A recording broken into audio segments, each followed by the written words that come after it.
a geek. Talking baseball every week. 'Cause they're Gleeman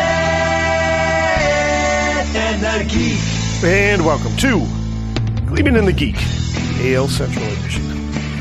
I'm John Bonas of TwinsDaily.com. With me, Aaron Gleeman of The Athletic. As opposed to those other episodes where we talk about MLS soccer and the AAA Pacific Coast League. We had a lot of Twins news to talk about last week.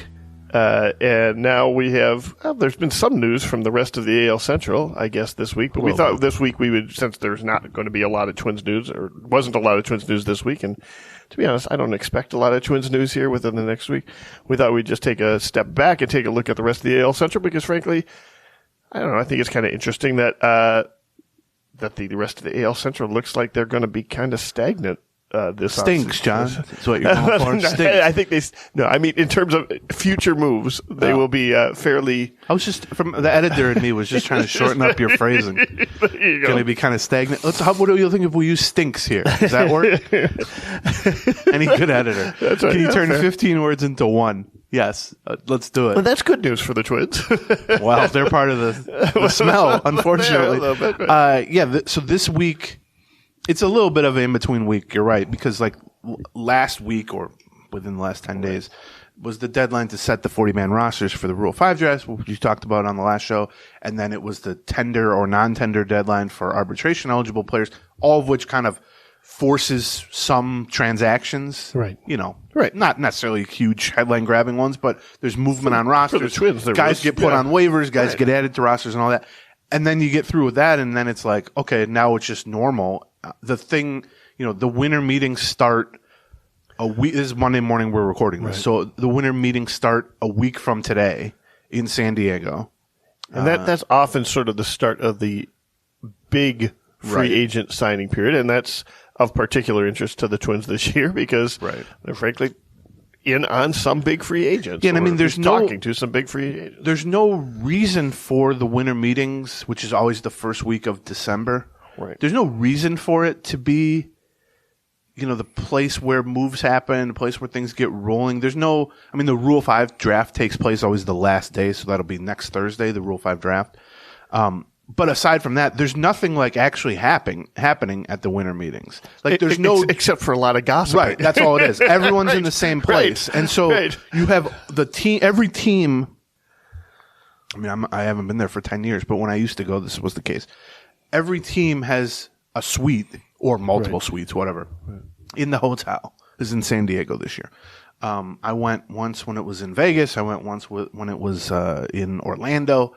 It's been in Nashville before, but they get some giant convention hotel or whatever. Every team sets up a room or two, which is just sort of their headquarters, and all the media is there, staying. And then also gossiping and trying to get information, obviously. Right. But beyond that, MLB Network does live shows from there. There's people doing Radio Row type of stuff, not to the extent of the Super Bowl, but there's that type of thing. And then also, Scott Boras will show up and do his annual cliche fest with the media.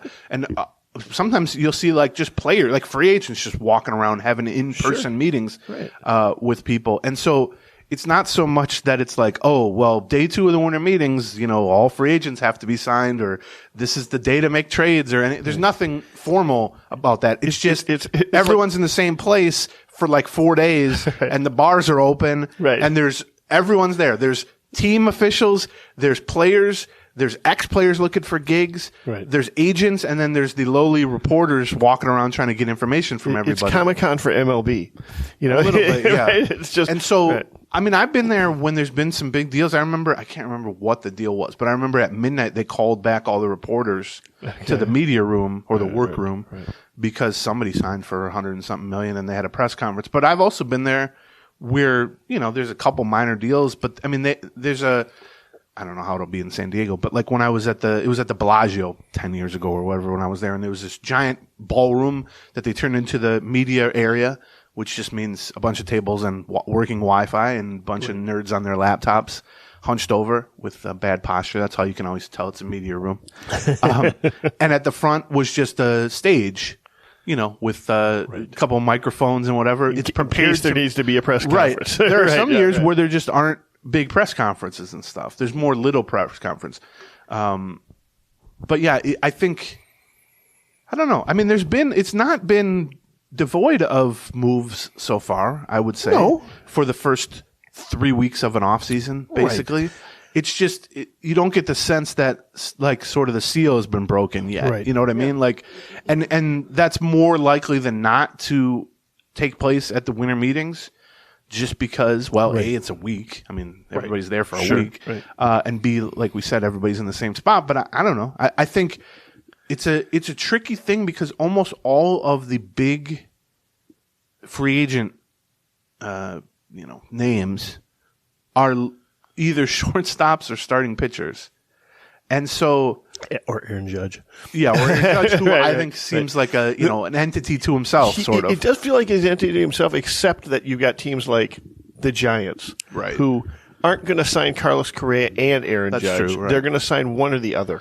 But there's this weird like cascading effect, which is like if Correa were to sign today, then that affects Trey Turner, which then affects Xander Bogaerts, which then affects Dan. And the free agent stuff too. Like if DeGrom re-signs with the Mets, then that takes the Mets out of the running for Verlander, and then Rodon can go sign. And so it's weird that they're not evenly distributed at all across. Right. I mean, there are very few. I feel the same way. There are very few, other than Judge, there are very few like impact outfielders. There are very few like impact third baseman, second baseman type. Right. There's plenty of shortstops and plenty of starting pitchers, which are what people want, obviously. So, I mean, it is a pretty good, deep, strong free agent class overall. But I do feel like there's more kind of domino effect potential. No, I agree with you. And when that happens, what usually happens, especially in baseball relative to other sports, because baseball's off season just takes their sweet time. Like it really is. Like I'm a big NBA fan, and NBA happens like in a week, like right away, midnight on whatever. Half the guys are signed, and then football's even. I was going to say worse or better depending on your viewpoint. Football happens in like in a weekend, and then there's like 3 dudes who are unsigned and they go make visits, and so baseball's just like we got till Feb 15 to get this done or later. Really, like who really cares? Guy can show up late to spring training as we've seen with the Twins many times, and I think I don't mind that because I'm so used to it, but I do think it would be better if there were some motivating factor. Is that a function of the team salary caps? Well, I think it's a function that there isn't a salary cap. Right. Because that's what I mean. Of the team salary and basketball, you're more so like you only have certain things you can do. Right. And if you're going to make a trade in basketball, let's say, if you're going to trade away Andrew Wiggins, who's making the maximum, you have to bring back someone who's making the maximum. Otherwise, it doesn't fit from a salary cap. Yeah, otherwise, the other team can't make the trade. Right. right. It's literally not doable, technically doable. Whereas in baseball, it's like, I mean, like you said, if the Giants sign Aaron Judge, they're probably not going to sign Carlos Correa, but there's nothing stopping them from that. And you also just have teams in baseball, which you don't have in basketball or football. I don't know about hockey, but like Pittsburgh, where they're just kind of just trolling for discounts all off season, knowing that they're going to end up with a $65 million payroll where the average payroll is $140. There is no equivalent in basketball. So like in basketball and football, you might as well just go. Like you might as well just get everything done. Whereas in baseball, it's like, and the lockout obviously changed that last offseason because the lockout provided the first actual deadline really for any sort of free agency or trades. And what we saw was, I think of the top, 25 free agents, 15, 18 of them, something like that, signed before the lockout, which was in. Well, certainly on the pitching side, they did. Right. And I wonder, like part of me, I think that sucked overall. The lockout obviously was a net negative for everything involved from every level. But part of me was like, it would be nice if that kind of happened every year. Well, like I'm not saying there needs to be a 2-week window where everything, like a transfer window in international soccer or anything like that. But it would be, I think, better for the sport if the top 10 free agents signed by the first of the year, as opposed to everyone spending 5 months just sort of waiting for Ken Rosenthal to tweet out that Carlos Correa is signing or Xander Bogaerts is signing or whatever. There's this weird, like, you can't be. It is sort of fitting that baseball, which is known as like the slowest patience game, has an off season that reflects its sort really of does. pace of the game. But right? I would argue the that hot stove is just as and maybe I'm speaking as someone who, when he sees that Ken Rosenthal tweet on January 30th or whatever, that Carlos Correa is signing with the Giants or something, and we'll have to then jump into action and write something about it. So then that means I can't be drunk in a food coma, napping. I don't think at the movie I think theater. that you're just impatient and you want. Well, things that to happen. is also true. But I would argue that there's only so much standby you can be on emotionally for so long. Yeah, that's right. It's like okay, now I have no experience with this, but your wife has had 2 children, right? And in the weeks leading up to her due date or whatever, you're ready to go, right? You got a bag packed sometimes for the hospital. You've gone over what's going to happen if you're out and the water breaks, or what's going to happen if she wakes up in the middle of the night and says, you go, all right, we got to go back, we got the car, we're going to do this. But you're kind of existing in this weird stasis during that time. And you can't be too out of control in any direction. If you entered your 10th week of that status, and the kid's just in there still, and you're just like, all right, honey, we're gonna go to bed. I got the go bag, and she's like, yeah, we have 50 days in a row we've had this go bag. At some point, you just go, yeah, well, this is just stupid. That's right. Is that a good analogy for someone who's not? It's not bad. And has no plans to procreate, sire offspring, procreate? Yeah. I can't imagine it. I was watching something where a guy, he was having a kid, and he was like 70. He was like 70? Yeah. Good Lord, man. And he was. They were saying like, you're watching Sister Wives or something. Well, I have been watching Real Housewives with Becky because she watches that. Because I'm just desperate for stuff to watch at this point. But the joke of it was like his buddy said to him like, "Man, this kid, you're not even gonna see him graduate college," and he's like, "College? Like kindergarten graduation is gonna be a little iffy. Like I'm gonna be like 80 when he's doing that." And I thought like that seems terrible. And then I thought, oh yeah, I'm a little too old. And I thought, I'm gonna be 40 soon. Right. There are a lot of dads who are 40. Yeah. Not a lot of dads who are 40 who keep my sort of schedule and routine, which is the biggest part of my week is driving a quarter mile to John's house, sitting on a chair, talking to him for 9 minutes or 90 minutes, driving back the quarter mile to my house, and then taking a nap. I don't know that a kid would really mix that well with that. You know what I mean? So it's like, I'll just be around all day to play with the kid. That's what that's they want. True. Imagine that kid. That kid would be. He could be great at online poker by like sibling. age 5. Yeah, well, that's what I said to our friend Dana Wessel, who's no longer married. But when he was married, I remember drunkenly saying to him, "Man, I think you would be like because they weren't going to have kids or they hadn't." And I was like, "I think you just drunk it." Being like, you'd be the best dad because you're like a kid yourself, man. And you get into that conversation, then you realize from a kid's point of view, not the great. Like there's a balance. There's no question. There's got to be a balance. I feel like a lot of women grow up and say, "Oh yeah, my mom has been my best friend for my whole life," and some guys say that too. Yeah. Like you very. I don't want to say your dad was like your best friend, right? But it became much more of a friend relationship. Yeah, we moved towards a friend relationship after I became, which is great. Yes, right. Yes, that's exactly the goal. I don't want to be friends with my mom. No, never did, never will. Anyway, I don't. This has gotten way off track. Let's delete these last 20 minutes. This is what happens when the off season is in a dead zone. I just do my therapy session on Mike. Hi, Mom. I'm sure she's listening. I don't want to be your friend. I'm sorry. If you haven't gotten the gist of that yet, I don't. Okay, so yeah, the winter meetings are Monday. Right. I'll be there. Right. And so we'll probably do some sort of show from there. I mean, obviously, if the Twins sign Correa or we'll make a trade or something. Probably be doing something. We'll do something. Yeah, we're trying to figure out what we're going to do for Monday's show because we're both out of town. Yeah, I don't know. But we'll figure it out. We're also, at some point in the next week, we're going to have Do-Hyung Park from MLB.com back on the show. Right. One of our most requested guests to talk about Twin stuff. Right. But also, he went since we last spoke to him. He's been back on Jeopardy, Right. in the Second Chance tournament. So we wanted to get his take And even on that. more importantly, yeah, competed in the Power Trip Initials game. yeah, that's it. Which is we got and thrived. Absolutely Thrived. He did pretty well on Although that. it didn't beat my all-time record for debuts. Well, came close. Good point. That means I'm smarter than the two-time Jeopardy. Is that what that Let's means? put it this way, John. Maybe we could just have a little face-off during the Patreon. Let's not do that. Mano I a don't wanna mano. make him a I'll guest bring out the card. Feel bad, but let's put it this way: I've never lost on Jeopardy. He's done it twice. So It's true. It's like you're undefeated. yeah. Would you rather lose in the Super Bowl or not get to the Super Bowl? Well, okay, maybe not the best argument.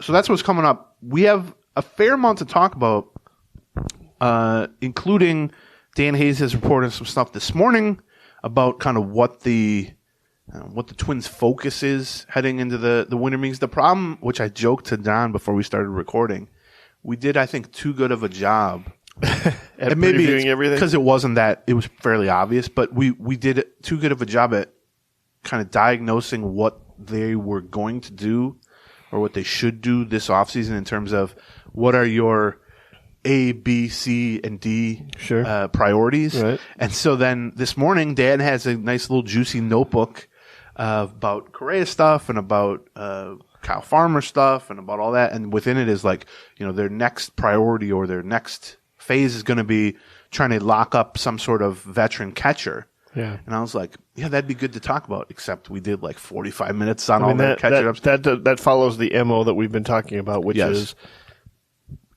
establish a floor. Right. Always establish a floor. Work almost from the back forward, kind of. I would say you put it that way. I would say it's take care of the A items on your list. You take care of the things that you can't go live with in the system implementation, well, right? yeah. Right. You've got to have a catcher. You need, otherwise the ball goes to the backstop every time. It's very difficult. Thank you, Bob Uecker. Yeah. Right. Work from the back to the front, which can work when building a baseball team. Not recommended when using the bathroom. They tell you not to work from back to front. It brings all sorts of problems. Okay. Oh, man. That's a real thing. That's a real thing. It's a real thing, I think. Before we get into, I feel like this is a bad place to stop and do an ad.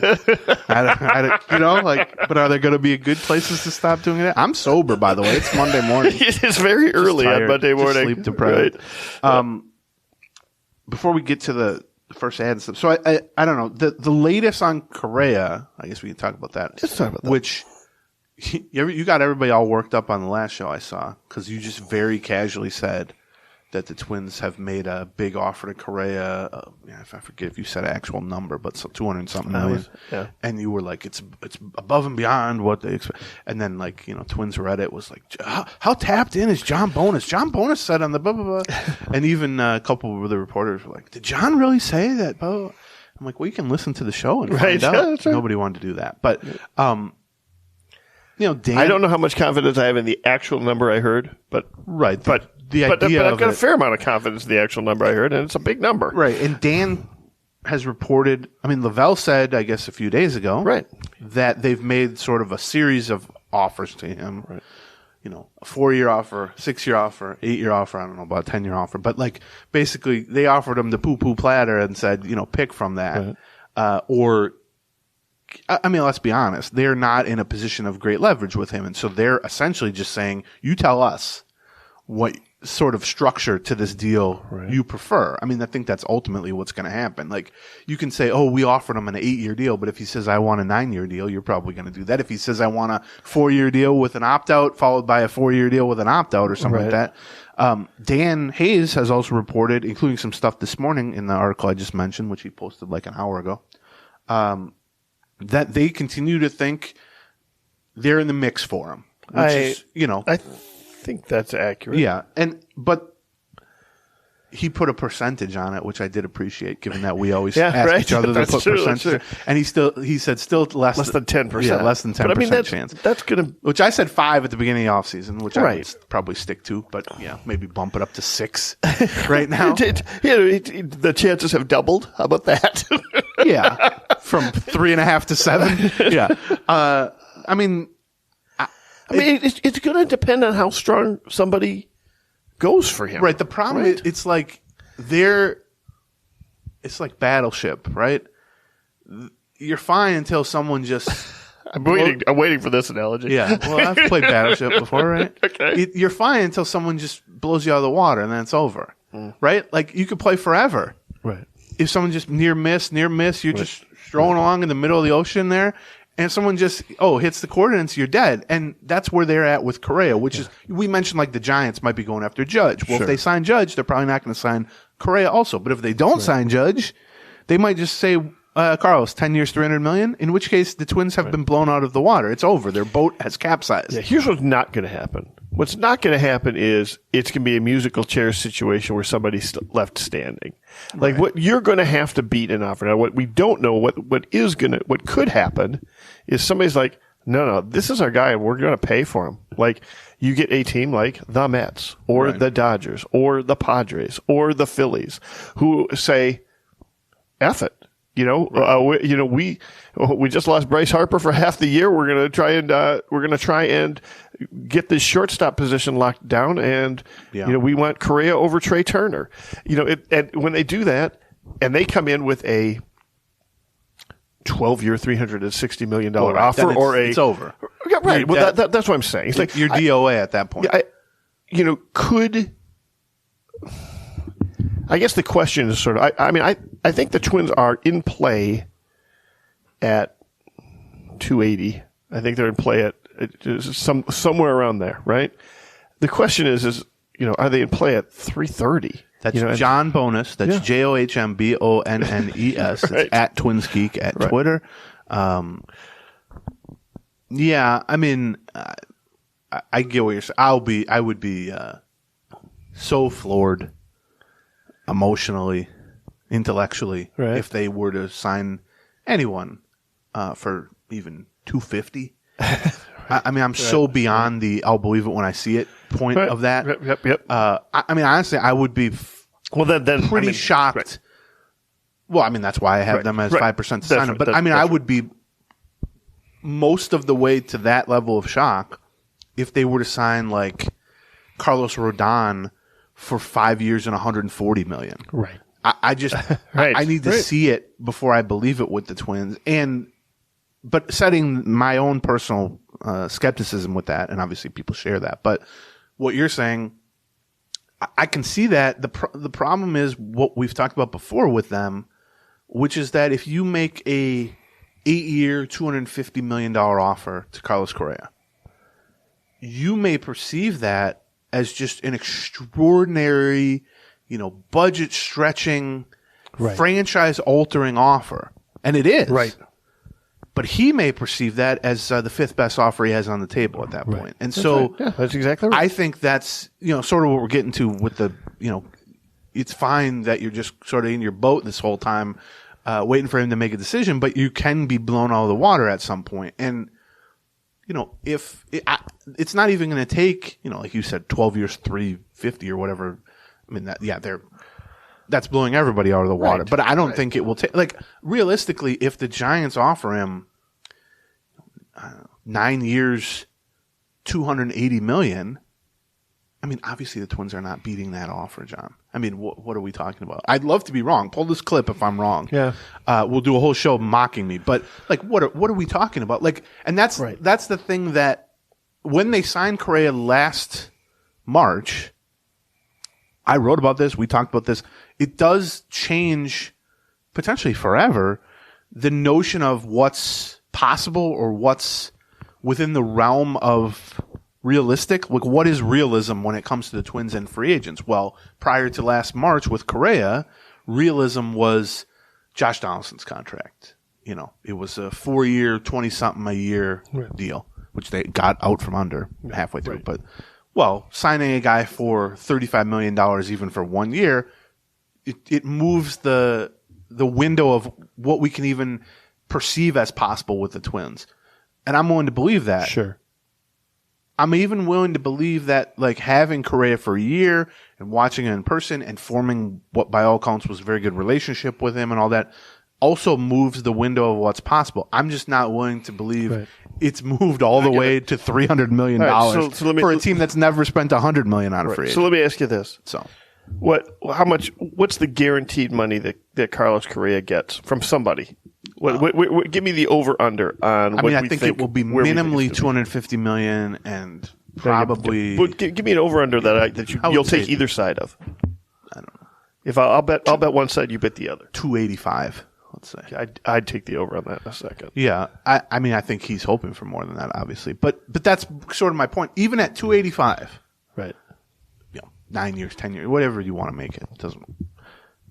I'm just so skeptical that the Twins would be in the mix at that price point. My information is that would be around where the Twins would. That's great. They would still be in at 285. I wish, because I'm in see it when or believe it when I see it mode. But the problem is you're not going to see it. Right. You're right. No, that's exactly right. You're right. If someone we might end up getting something afterwards that says, unless they actually sign him for 285 or above. They say one day he signs with the Giants for 320 and they go I know people are sick of saying we were runner up, but we just want it. Here's the proposal we made to Boris. It's a 310. And I'd be like, okay, fine. Okay, I guess I believe that. But the problem's going to be you're not going to solve either thing probably. You're very unlikely, although not impossible, to re-sign Carlos Correa.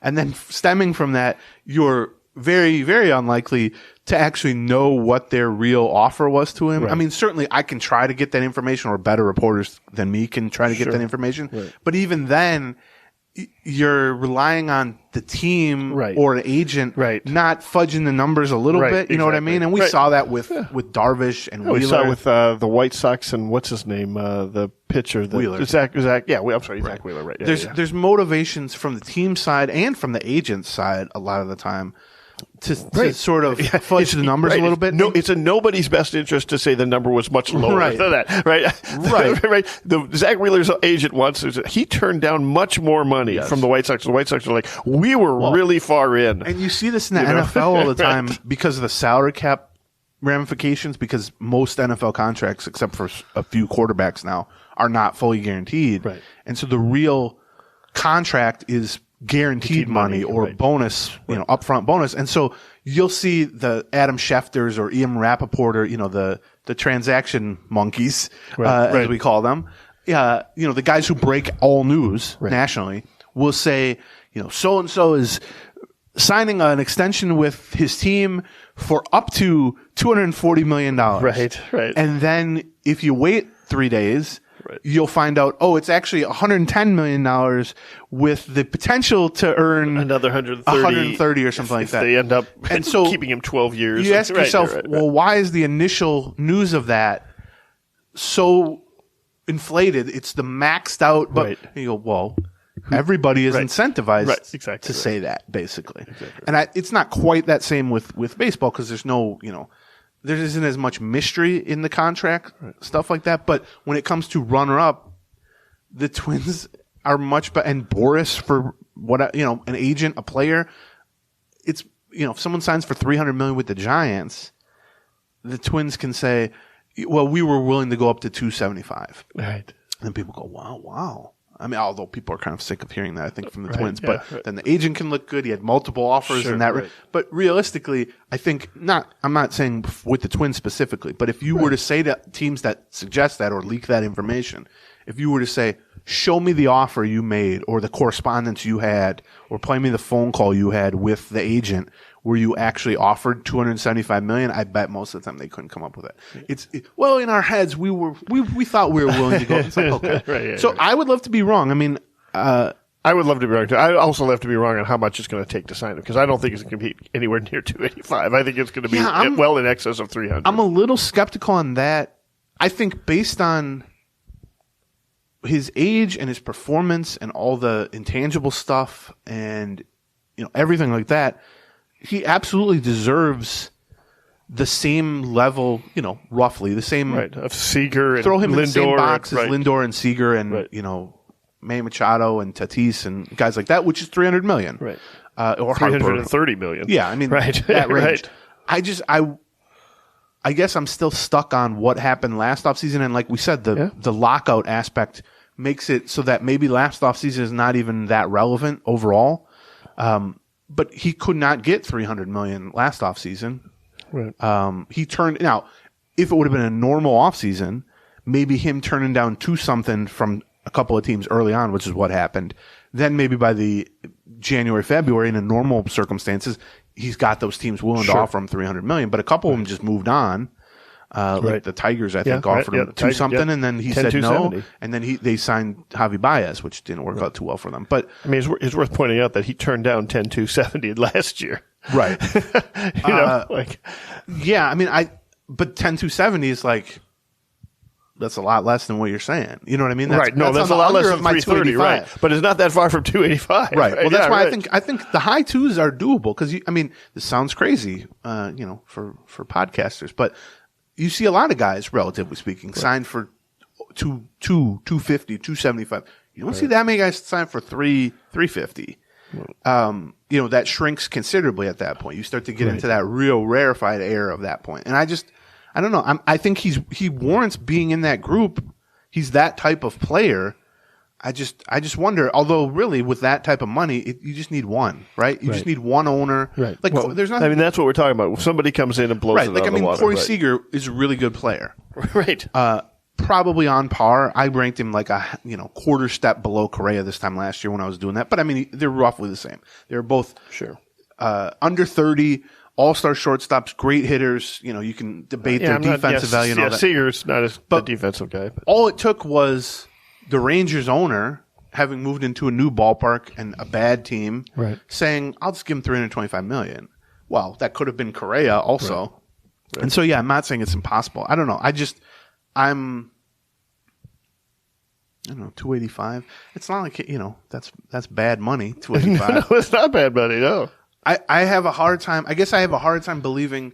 So, like, when he signed the 1 year, what was essentially the 1 year deal with the Twins, he got $35.1 million, and that's a very relevant number. You might say, why 0.1? Well, because somebody had signed for 35. Right. Lindor had gotten, or Anthony Rendon, I forget, one of those two had the record for infielders' average annual salary at exactly $35 million. So 35.1 was just their way of topping that and establishing, yes, I'm only signing what is a 1 year deal with the Twins, but I'm signing it at the highest annual salary for an infielder ever. Right. Yeah.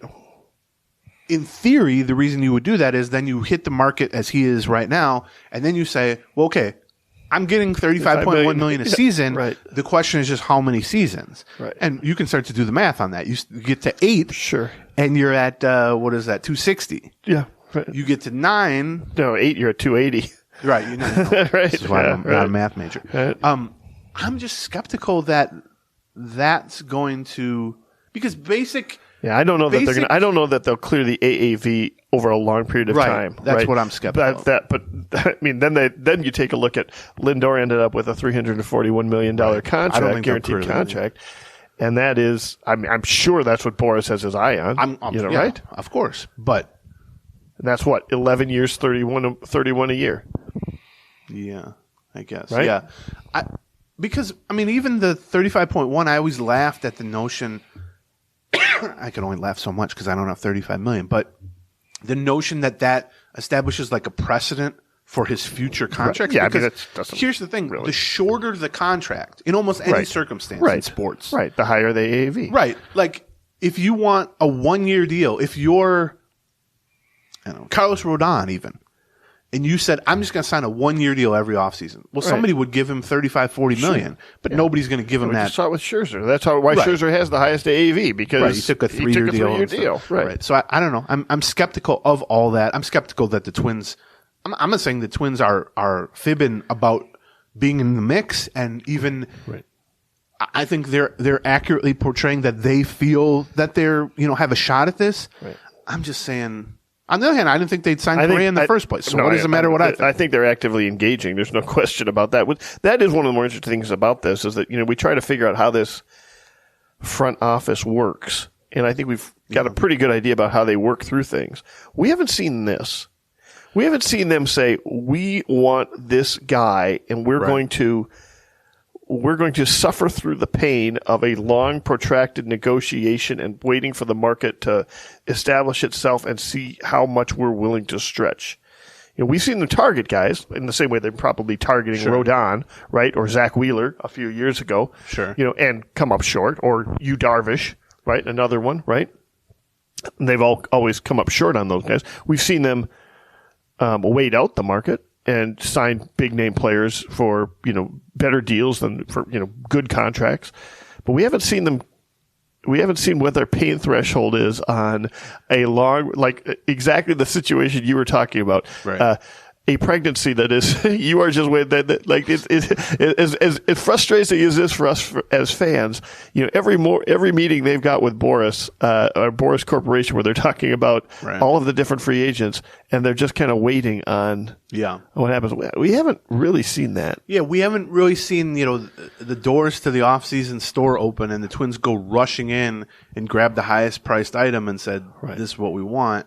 I was talking to somebody who works for a National League team the other day, and they said that so many teams, and I would probably put the Twins in this mix too, so many teams have sort of taken to viewing free agency as we want one guy from this group, right, as opposed to we want this guy. Yep.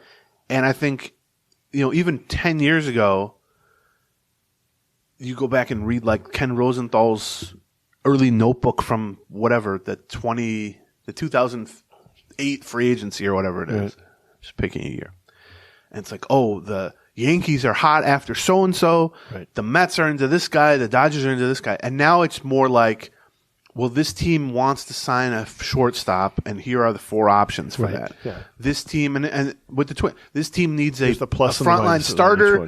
There are 3 guys they target. If they miss out on those 3, there are these 4 that they could fall back into. And I think that's... Or even in the Twins' case this year, the Twins need some impact players. Well, right. Yeah, they've got most of these things covered in one way or the other. Could they pivot from starting pitcher to big bat to shortstop to I think it's become catcher? It's become much more like that. I mean, I'm sure there's still some teams that are just like, we got to go get our guy or whatever. But I don't think that's ever going to be the Twins, because it's just much more difficult for them to do that. If there's one thing that we've seen is that, and this is why this is maybe a reason to be pessimistic about the Correa negotiations. This team is not afraid to pivot. Like when the prices get too high, they always are thinking there's other options, and there's going to be even other options beyond that we don't know about yet. I mean, Brandon Crawford's going to come on the market, or something like that. Even if they sign Correa, even if you miss, if you want a shortstop and you're willing to pay big money, whatever you perceive as big money for a shortstop, and there's 4 all-star shortstops on the market, we've discussed them at nauseam. But if you miss on all 4 of those, you can do what you just said, which is, all right, go pivot to a big bat or a free agent starting pitcher or whatever it is, or go do a trade. But then even beyond that, which you kind of hinted at, which I think is true with the Twins, they also know that, okay, let's say all those 4 shortstops have now signed with new teams. Correa's not with the Twins. Trey Turner's not with the well, who are those teams' shortstops? Right, yeah. Well, if Correa signs with the Giants, then Brandon Crawford, who you just mentioned, is available. If, Trey Turner signs with the Baltimore Orioles, then Jorge Mateo, who's a really good defensive. And so, it almost, the pivoting, it's like the NBA, which never calls travels. That's what everyone else complains about the NBA. Endless pivoting. You can just pivot and pivot and pivot off your pivot, and you can just keep doing that. And I think that, the Twins are much more likely. I think this year is unique in the sense that they clearly do have a number 1 target, only because they know him. He's their guy. Right. They love him. I think, was Correa their number 1 target last offseason? Maybe they had him at the top of their board, which I did also. But I don't think he was like, their number. I think he was more like, well, if we don't get Correa. Right. I mean, I think at the time they were chasing Story. Well, right. That's sort of what I mean. Right. So he's in the bucket. He's the next step down from Correa. So, before we get into the catcher stuff, which I think is kind of interesting, let's talk about our first sponsor, which is 7th Avenue Pizza. Speaking of shopping at the Dior of pizzas. Yeah, this is really, this is the finest and locally made frozen pizza. Also just, finest and locally made frozen, and also just good people. That Gopher game that I went to 2 weeks ago, which is the coldest game I've ever been to. Coldest sporting event I've ever been to. Ever been to? Oh, for sure. Didn't you go? We went. We did not go to the NHL All-Star game. What was the temp? It was negative. The wind chill was certainly negative, and sitting out the 3.5, it was terrible. The wind was incredible. Went to a tailgate beforehand. 7th Avenue Pizza giving out free pizzas. Yeah. Baking free pizzas there for a charity, LLS, and been there like 6 hours. Set up, sitting outside doing that. It's just people were using it just to warm themselves up. I'm a good person. I'm not that good of a person. John presents as a good person. Exactly, that's exactly right. 7th Avenue Pizza. We talked about them before. Locally owned. It's the official frozen pizza of the Power Trip Morning Show. That's right. And I saw one. It was a sausage pizza. It had Paul Lambert meat sauce's face on it. It's the meat sauce pizza. Yeah. It's a meatball and pepperoni pizza. It's very good. They also right now, and I mean really right now, like if you're not listening to this Monday, Tuesday, Wednesday, you're too late. Until the 30th. Yep. Which is very soon. The deal on here is mistyped. It's actually 4 for $24. You can get 4 pizzas for $24 at Holiday Station stores right now. Until the 30th. Until the 30th. So get $4 for $24. Four pizzas for $24. Yeah, I usually BOGO Tuesdays, Lunds. Yeah. That's where I shop. Right. I get a 1-1. Well, and they're almost everywhere. I mean, Kowalski's, Coburn's, Cashwise, Hy-Vee, Holiday Stations, Cooper Foods, Hornbacher's, Bobby and Steve's, just to name a few. If your store doesn't carry it, ask them. Lunds and Byerly's, obviously. So 7th Avenue Pizza. We love them. We like it. Soda Stick, which for the Becky's just walking around the house in her Arise 316 shirt, which I didn't even get her. She bought it. I said, they're a sponsor. I was at a right? bar last night. The bartender was wearing a Rise 316 it's shirt. Hot. Yeah. I can only imagine how many. Right. Once I show up to spring training, how many dudes in that clubhouse are going to be wearing Arise, including Luis Arise. I'm fairly certain we'll be wearing it. Right. But I was like, they're our sponsor, right? And you know what she said? It's a good shirt. I'm happy to pay for it. And I thought, wow, she presents as a good person. I hope too. she used the promo code Gleeman. Well, I don't know. She doesn't listen to the podcast, so maybe not. But you guys can use the promo code Gleeman. But here's the thing. I don't think that's Cyber Monday, which is today. Right. Did you? I felt it in the air when I woke up. I thought it feels like a Cyber Monday. Till the end of today. So if you're listening to this Monday, you can get 20% off everything site-wide on SodaStick, sodastickco.com. Just go out to the website and check out all the stuff that they have out there. Cyber Monday. Yeah. They got the Arise 316 shirt. They're re-releasing the John Randall shirt with Grey Duck Vodka. That's always good. I've got that one. I wear that all the time. Tons of great Minnesota sports shirts that they produce small batch. So if you want a Rise 316 and you think, I'll get it 6 months from now. No, you won't. You'll see people wearing it 6 months from now. Right. So go to sodastickco.com. If you go today, Cyber Monday, everything site-wide is 20% off. Great promo code. Great gifts for the sports person in your life. Required. They will remember it. So, okay. So,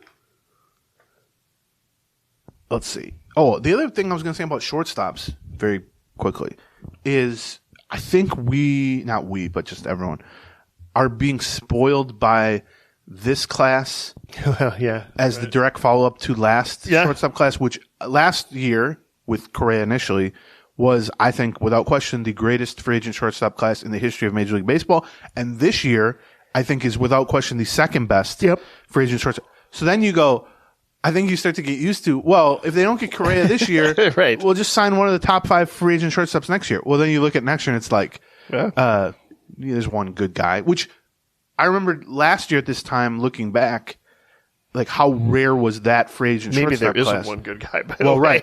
Right. Because think 2 off seasons ago when the Twins signed Andrelton Simmons, it was the shortstop class was Marcus Semien, Andrelton Simmons, and Didi Gregorius. Right. And at that time, it was like, this is a pretty good shortstop class. Yeah, Now, they all kind of cratered. 2 of the 3 cratered, and then Semien was good. But at the time, you go, well, this is 3. Semien didn't even sign as a shortstop. Yeah, that's right. Signed as a second. But you looked at it at the time, and you go, well, these are 3 kind of all-star caliber shortstops. And I remember looking back at the last 10 or 15 free agent classes. Most years, if you have one in their prime all-star, I mean, like Elvis Andrus is technically a former all-star, but he's not that guy now. But if you have one in their prime all-star and like more than 1 or 2 like quality regular types in a free agent class, normally at the shortstop position, that's a good class. The one last year and now this one, it's absurd. And so I think teams are probably aware of if we know this, teams are aware of this, are aware of the fact, like, if we're the Giants or we're the Orioles or we're the whoever, if you don't get Correa, Trey Turner, Dansby Swanson, Bogarts, there isn't going to be much opportunity going forward to lock down a shortstop for 8 years and just pay a premium to get a franchise face shortstop. And the reason for that is typically, until these past 2 years, teams bend over backwards to sign long-term extensions with anyone resembling a great young shortstop. Right. To the point that sometimes they do it with mediocre young shortstops. I wonder first of all, I'd like to take a look at what the free agent class looks like for next year, right?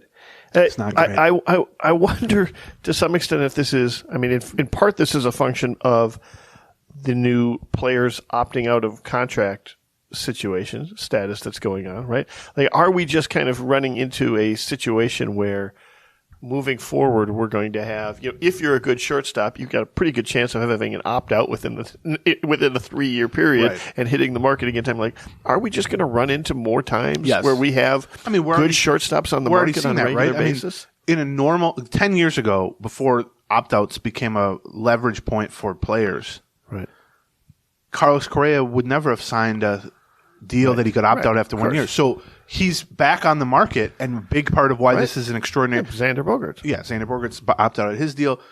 Carlos Rodon opted out of his deal. Right, yeah. There's a bunch of other people, too. So, so I think you're right that it used to be a guy would hit free agency, if he got to free agency at all, wasn't signed to an extension, which often happened with superstar shortstops. You get to free agency at like 28 years old, 29 years old, and you sign your 8-year deal. Or your 6-year deal, and then you're never a free agent again, effectively. Right. Or by the time you are a free agent, you're a part-time third baseman or something like that.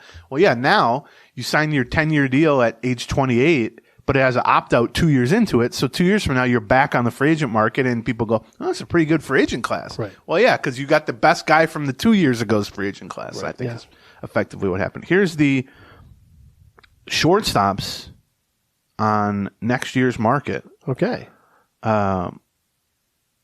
We're assuming the White Sox will pick up a $14 million option on Tim Anderson, obviously. Yeah, right. He's got another option next year? 2 options. Okay. That's part of the extension they signed when he was young. Okay. Here are the best just sort of free and clear free agents. Now, I'm going to guess that Javi Baez, the aforementioned Javi Baez, is not opting out of the remaining $100 million on his contract. Yeah. So here's what you got. Brandon Crawford, who will be 37 at that point. Right, and had a bad year last year. Isaiah Kiner-Falefa. Okay. Miguel Rojas and Ahmed Rosario. Those are your shortstops. Yeah. And I haven't looked at the following year. I guess Tim Anderson will probably be a free agent the following year. Yeah. It's going to be one of those things where, like, a guy wins like a shopping spree. and he goes nuts. Right. And he just buys everything in the store, and then a week later he's like, "Let's go back to the store, man. That was fun." And you show up and you go, "Well, yeah, now you're just spending your own money. There's nothing to buy here." Yeah. And that's like what it's going to be. Is like, yeah, you've had 9 of the... It's a harvest. 9 in their prime all-star shortstops have been free agents the last 2 years. Repeats with Correa and everything.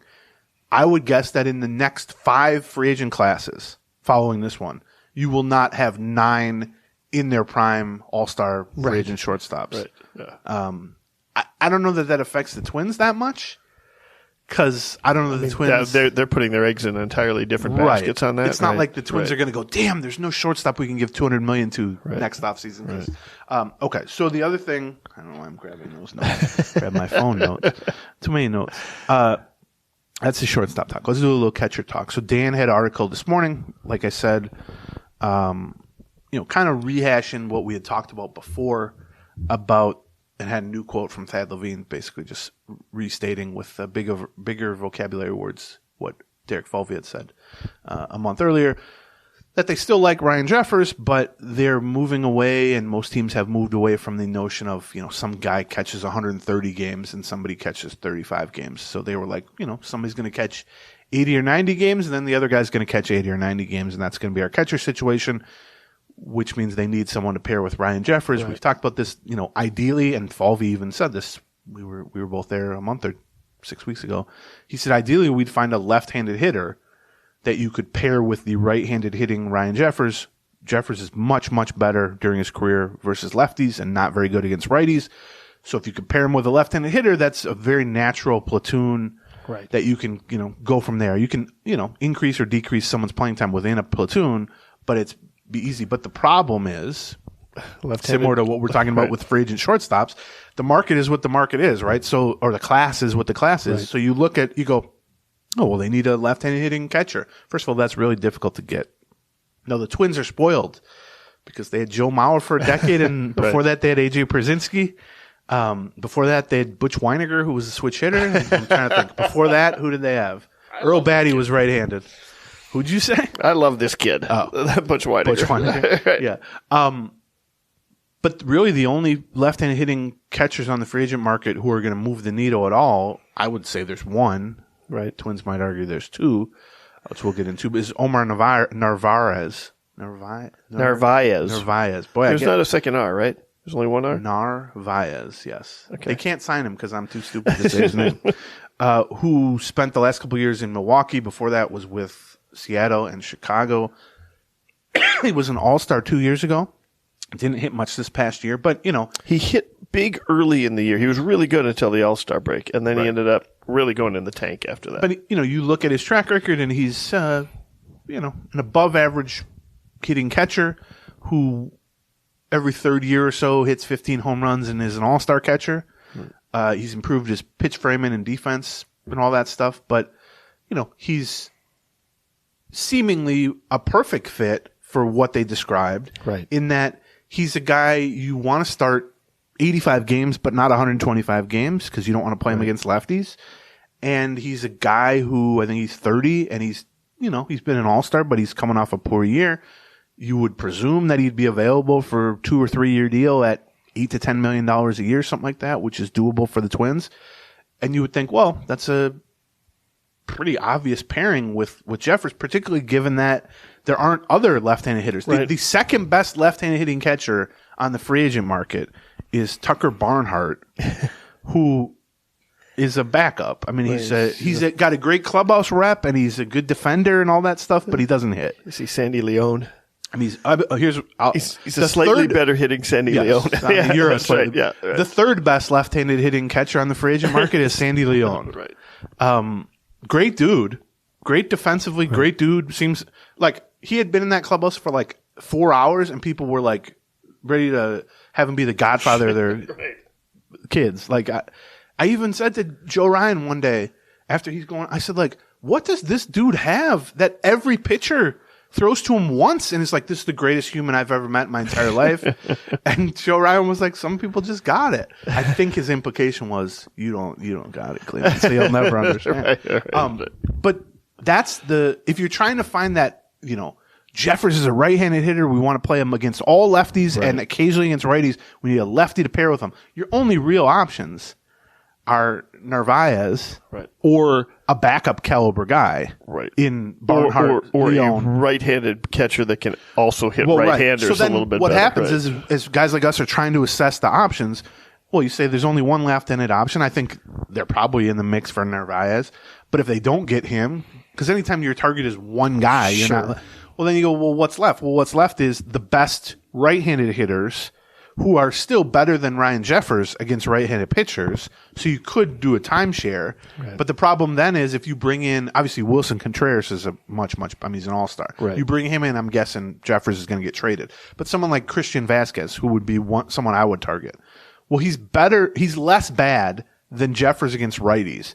But the problem is to get Christian Vasquez's numbers to sort of averageness, he needs to play against lefties because he's a right-handed hitter. Right. Except Jeffers is the only thing he can do is hit lefties. Right. So then you're forming a platoon where you're playing Jeffers against lefties and you're playing Vasquez in the worst matchups for Vasquez, which is going to make him look worse, and he's probably not going to be too thrilled. My guess is what you end up doing on that is you just it's like an every other day situation or something. It's just luck of the draw as to what you're doing, or by pitcher. You know what I mean? Yeah, like these particular pitchers, they won't pay attention to who the opposing pitcher is. They'll just do it the other. They basically had that same setup for briefly with Garver, and Jeffers. Right, and right. what happened was they talked about doing what you just said, Right, yeah. which is going to But be they- one day on, one but day they off. didn't. What really happened was Garver got all the good matchups. Right. Garver hit against all the lefties Right. and the weakest righties. Right. And then Jeffers got the scraps, which in turn made him look worse than he actually was because he was only in the most difficult spot. So Dan wrote this morning that he actually didn't, I don't think, mention Narvaez too prominently. So I wonder if his market is actually above what they want to pay. But, he mentioned a few things. One is they're not going to re-sign Gary Sanchez, which we've both been saying for, I said that in July, basically. Who's a right-handed hitter. Contreras, I still think that would make a lot of sense for the Twins. Yeah. It doesn't make sense if you are going to sign Carlos Correa because you don't have the money for that. But it makes sense if you can't get Correa and you can't get Dansby Swanson and you can't get Carlos Rodon, or you won't pay the freight on those.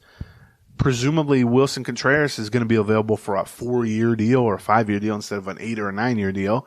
And, catchers in their 30s don't age real well. But, he's a legit – he hits like a first baseman, and he's a catcher. Those guys are always super valuable. This is part of the challenging part. We actually have a story coming up at Twins Daily saying, why haven't the Twins signed Omar Narvaez yet? That's Right. that's what I think that's coming out tomorrow or the next day. And I think one of the things that, if the Twins wanted to pivot to Contreras, which is potentially a place they would want to pivot to, again, that kind of becomes like, yeah, but can they pivot to Contreras and also still be in the market for Correa, right? Well, it's nice to talk about all the different ways the Twins can pivot. They can't pivot all those ways in February. Right, you need the timing to work which out. is perhaps why they are so actively negotiating with Correa. Like they are trying to figure out, are we going to be in the they've got to get some that they might even have an internal deadline. Right. Of listen, either we get him to sign on the dotted line by, now this is pure speculation. I'm not talking to any sources about this, right? Pure speculation. Either we get him to sign on the dotted line by such and such date, mid-December, something like that, or we've got to start looking at the other options. Right. And one of those options might be we figure out what's going on at short or at catcher, and we go in after Contreras. The worst scenario is Correa signs like February 10th, right? not with you, Right. and then The other three shortstops are gone. Contreras is gone. You've been Rodon's sitting there gone. Right. preserving all of your payroll space, Right. and just you signed some third string catcher, you signed Right. or whatever, Right. And then he goes, "Oh, I'm sorry, I'm taking $300 million from the Giants," and then you go, "All right, well, we knew that probably wasn't going to work out. Now what?" And then you look at your big board and you go, "Well, They're all gone. everybody signed a month ago, Right. basically." That's the Right. worst case scenario. Now, even within that, now Brandon Crawford's available because Correa signed with the Giants. Or, Listen, there's always something you there's can gonna do. be pivots they can do. There's probably a way to spend the $50 million they've got, right? Especially if they've already dropped 8 on Narvaez, right? But if your goal was to come out of this offseason with some big players, like some A-grade players that are going to help lead you to, the postseason next year and, the team, success for the next several years. It's a limited number of those. Right. And You can start to watch them come off the board. it's not just about money at some point. It's also just about the timing. Right. So one of the things Dan wrote about was that a signing is much more at catcher. A signing is much more likely than a trade. We talked a little bit about Sean Murphy from the A's or Danny Jansen, Alejandro Kirk from the Blue Jays as being possibilities. Yep. I do think those one or two of those guys are going to get traded, but it sounds like probably the Twins are looking more to free agency, which brings you back to, Vasquez, Contreras on the high side, guys like Barnhart on the low side. Yeah. I think that's fine. I certainly think, if you could get Wilson Contreras on a 4-year deal and you just slot him as your number 5 hitter or whatever for the next X number of years, because they could use a right-handed bat too. I think I would go for something like that. It depends what the money is, obviously, but you don't need to do that. If you can find, if you could sign Christian Vasquez 2 years, $14 million, or Narvaez 2 years, $16 million or something like that. Right. I think that would be a good fit. You wouldn't have to worry about the catcher spot for a couple of years. You can, try to figure out prospect-wise, who can maybe be a longer-term fit there if there is someone like that in the organization, because oftentimes there's no one like that. Right. I mean, they thought Jeffers was going to be that, obviously. So, yeah, I mean, I think on one hand, the catcher spot is the most obvious need, like you've talked about. If you don't have a catcher, the ball goes to the backstop. But the appealing options are pretty limited. I mean, there's really, at least appealing to me, maybe your mileage varies, but I would say there are like 4 free agents I would even bother trying to sign for catchers. Right. One of which is Contreras, which is going to require, 80 to 100 million probably. Right. And then you got Narvaez, you got Christian Vasquez, and you got, I forget who else I even said. Barnhart? No. I mean, I'm not saying they won't sign Barnhart, but yeah, I don't know. So that's the catcher spot. I do think probably that'll move more quickly just because it's easier to move on that, unless, as you said, they're not willing to do anything that's going to use bullets before they, figure out. At some point they've just got to decide, to make moves. Right. It might be that Narvaez is the holdup here. That Narvaez is making sure he's got see who he's got offers from. It could also be that there's a whole bunch of teams out there going like, oh, we like this kid from the A's. Maybe we see if we can get him first. And Narvaez waiting for the market to clear on that before he ends up signing. But the other thing that this. We also know the A's aren't afraid to not trade a guy during the season and save it for the trade deadline. That's true, yeah. The other thing, though, and we want to talk about this, we can shift into this because it's related, but like the state of the division. So like Fangraphs put out their initial Zips projections for the AL Central, and I linked to it, and I had a bunch of people go like, "How is this even possible?" And I was like, "Man, people." We talked a little bit about this last year. People are really giving more credit to the intricacies of projection systems. Well, all they're doing is saying, what's the roster right now? Right. Let's punch that into the projections. Right. And that tells you sort of like the baseline of what teams are working with. And we could do that with the Twins. I mean, you could put together a Twins lineup right now with a pitching staff and everything. Didn't we talk about this like a week or two ago? Like we said, literally, I think when they made the trade for Farmer, we said, right now, how many wins are the Twins at if they don't make a single move the rest of the thing?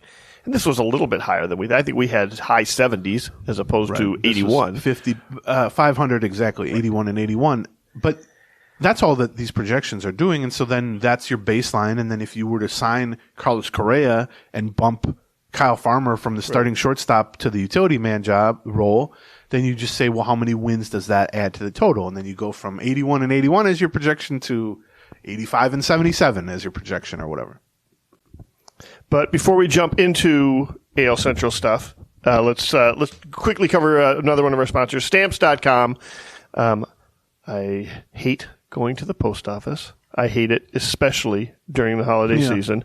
I mean, it's always just such a nightmare. Yeah. I lived in the Soviet Union for a period of time when I was studying Russian in college, and people ask me what's it like living in the Soviet Union. And I say it's like going to the post office every day. Yeah, So if you can avoid that, right, do it. You can with Stamps.com. I used it a few years ago when I had a book out. And I had the brilliant idea of selling autographed copies of the book for $20. By the way, the book price was like $17. So this is why I'm not a great businessman. And I thought like 10 people will want it. Right. And then 1,000 people wanted it. Right. And so then my house turned into a factory for mailing out books, much to the chagrin of my girlfriend. But what saved my butt from just being miserable and being in line at the post office all day, every day, was Stamps.com, because I could not only print out the postage itself and then just, get some envelopes and just drop them in the mail whenever I wanted, but you can then track them. Right. Are they getting delivered? You can track the money aspect of it. You can also they'll send you a scale. You can weigh the stuff. Right. If it's, you're sending out multiple books, how much postage did you actually need? So you don't have to overpay for postage. It's just a much more efficient way to avoid, being stuck in line at the post office, just so you can ask some question that you can basically answer on your own. Stamps.com. Use it. And here's the deal that we have for Gleeman and the Geek listeners. For the holiday season, You can get started with Stamps.com today. Sign up with the promo code GEEK, G-E-E-K, for a special offer that includes a 4-week trial plus some free postage to get you started, and they'll send you a free digital scale so you can weigh the stuff that you're sending out. No long-term commitments or contracts. Just go to Stamps.com, and then at the top of the page, you'll see a microphone. Click on that, and then enter in the promo code GEEK, G-E-E-K, to get started. All right, so back to AL Central. Yes. So here were the Fangraphs projection just overall. And look, these can be as off as any projection. But Cleveland 82 and 80. Right. Twins 81 and 81. Right. White Sox 76 and 86. Wow, that's the one that surprised me. Kansas City 74 and 88. This is really testing my math skills because I only have the win totals written down.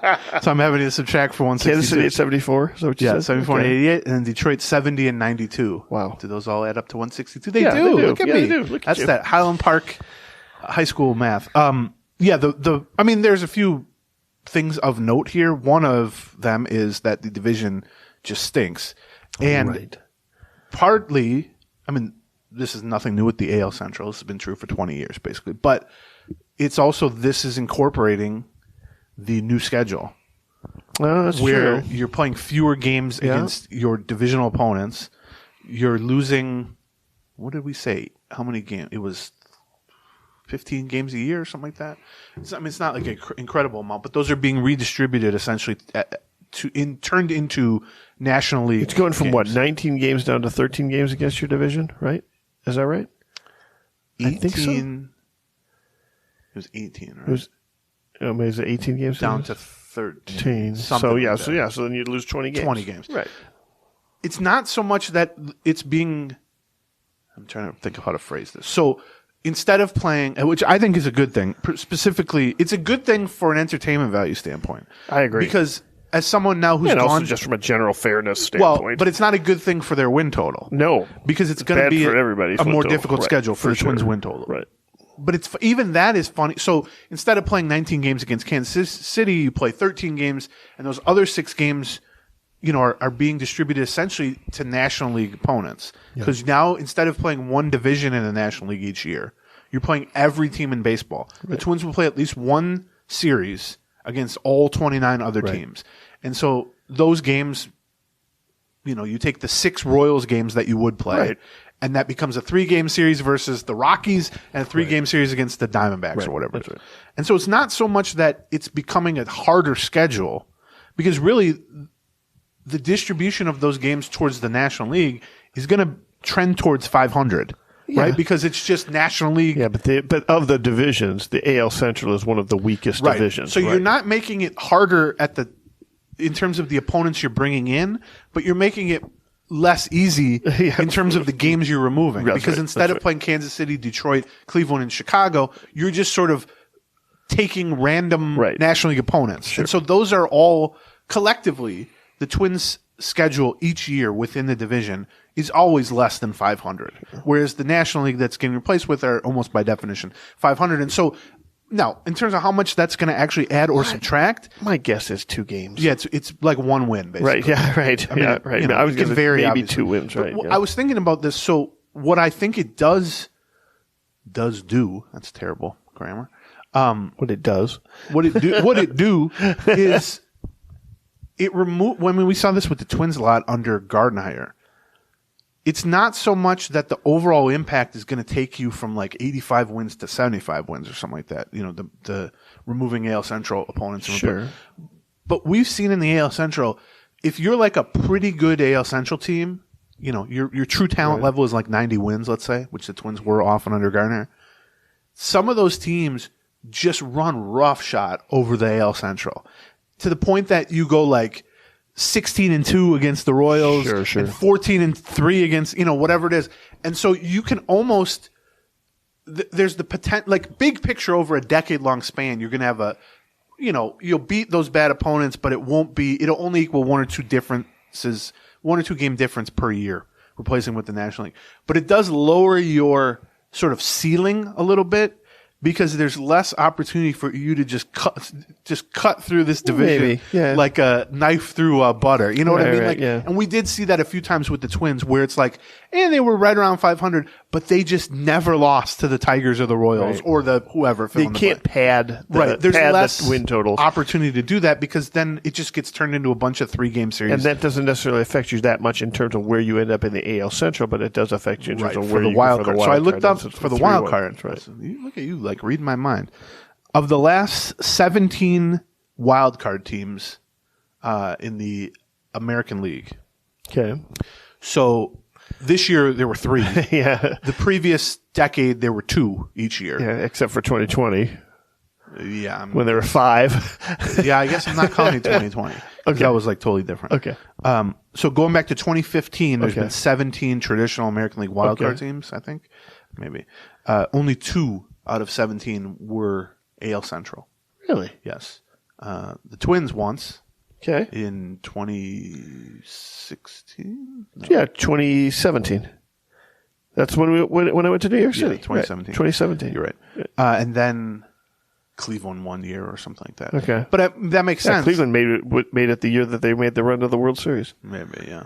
I think. But that makes sense because the American League Central teams are typically not that good, relatively speaking. Right. But then beyond that,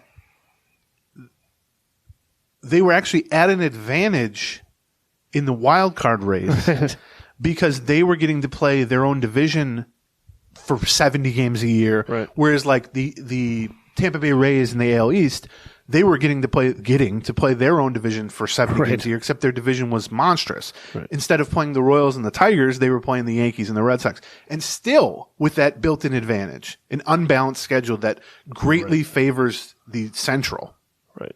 they managed to be the wild card just 2 times in 17 years. Right. And even within that, And normally it should be 6 out of if 17. it's Right, evenly yeah, distributed. right. And even within that, here were the win totals for the last 5 AL Central winning teams. Yeah. This past year, 92 Cleveland. Although 82 would have won the division, by the way. Yeah, right. Yeah. But 92 was Cleveland. The year before that, 93. Okay. Then the year before that was the COVID year. But, Right. I don't know. The Twins won the division, but I don't think they were going to win 100 games or anything. Right. Then you have the 101 win Twins in 2019. And then the year before that, 91 wins. So even with the unbalanced schedule, padding their numbers, padding the quote-unquote good AL Central team's Sure. numbers, and adding at least 1 or 2 wins per season probably, and potentially more than that, they very rarely have won more than like 91, 92 games, which is the low end of a playoff team or a division-winning team. And the teams that don't win the division with those 91, 92 wins have very rarely been one of the next 2 or 3 best American League teams of non-division winners to make the wild card. And now you're removing the unbalanced schedule favoring the AL Yep. Central. Yep. Well, I mean, I honestly, I will be somewhat surprised. I mean, there's going to be some years where there's just 2 really good teams in the AL Central, I'm sure. I don't know that I can point to those years in the last 10 or whatever. Right. So, but I mean, I'm going to be shocked if in the next 5 to 10 years, there's more than like 1 or 2 AL Central wildcard teams because they're just, I feel like second place in the AL Central is more often than not going to be below 500 or at 500. And I don't see a clear arc. That's of boy, this team's going to be something in 4 or 5 years. Right. Taking a look at the various teams that are out there right now. I mean, it's not that the Royals and the Tigers are without prospects, right? But I mean, we're already kind of seeing the best of the White Sox right now, and I mean, that win total for them shocks me, to be honest with you. So you look at the AL Central, and those projections would again have it be the worst division in baseball, which it was last year and has often been over the past 20 years or whatever. Or at least in the American League. Yes. Right. But yeah, I mean, first of all, I don't think that should be used to say, the Twins are co-favorites or whatever. I mean, I would certainly bet on Cleveland. I think Cleveland is stronger than the 82-win team or whatever. But it does kind of show. But it'll be interesting to see what Cleveland does this offseason. Right, which we're going to talk about in a second. But the White Sox one stood out, and I tweeted the link to the projections. And This time last year, the White Sox stood out. In the other way, you're saying. Yeah, I'm With sorry. a good Yeah, I'm sorry. Yeah, projection. in a good way. Yeah, I'm sorry. Right. But when I tweeted this out, a bunch of White Sox fans were like, "Oh my God, the window's closed!" And of course, I don't mind seeing that. It's fun to watch them. But yeah, I mean, 76. But you got to remember, this has removed Jose Abreu. Right. It's That's probably done before the Clevenger signing. Yeah, although that's not going to move the needle that much. But yeah, it's done before any signings. And so, but it's interesting that like 5 years ago, like you just said, looking forward, there's no team that's like ramping up to be the dominant force in this division, at least from our view right now. 5 years ago, a lot of people saw the White Sox as that team because they had a bunch of top prospects. They had a bunch of young major leaguers, and some of those guys have been great, like Luis Robert and Tim Anderson and Jimenez and Abreu, but a lot of them have been hurt. Right. And they've also kind of stepped on rakes along the way by hiring Tony La Russa and making some bad trades, making some bad free agent investments. And so if it's true that I would take the over on 76 wins for the White Sox next year, certainly. I would too. But if the overall view of them is that the window that they thought they were creating with all the, the Chris Sale trade and all this stuff, they were stockpiling prospects. They thought there was going to be like this 10-year window that was just wide open to dominate this division. And they've had like 4 or 5 years where they've won a little, but they haven't really made any run. And now if that is, I'm not saying it's closed, but if it's sort of closing or it's just a much smaller window than they ever imagined it being, then that changes the face of the Central just in general as well. I think in general, the windows are just much smaller than we think they're going to be. I mean, we saw that with the Twins. Well, that's what I'm saying. I think a 3 or a 4 year window is what you've got. 4 if you're lucky, unless you are backing up those prospects with another wave of prospects. Now, what we are hoping is that we are seeing that with the Twins, that they are following the Polanco, Kepler, Sano, Buxton wave with a Kirilloff. Right.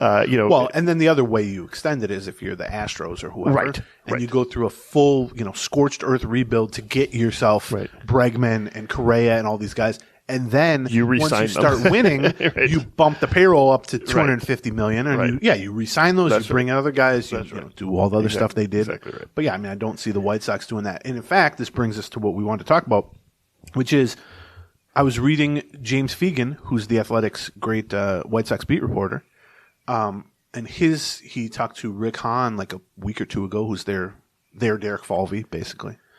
And last year, the White Sox payroll was like 190-ish, something like that, I want to say. And his sense was it will definitely not be higher than that. Right. And it will probably be closer to 180.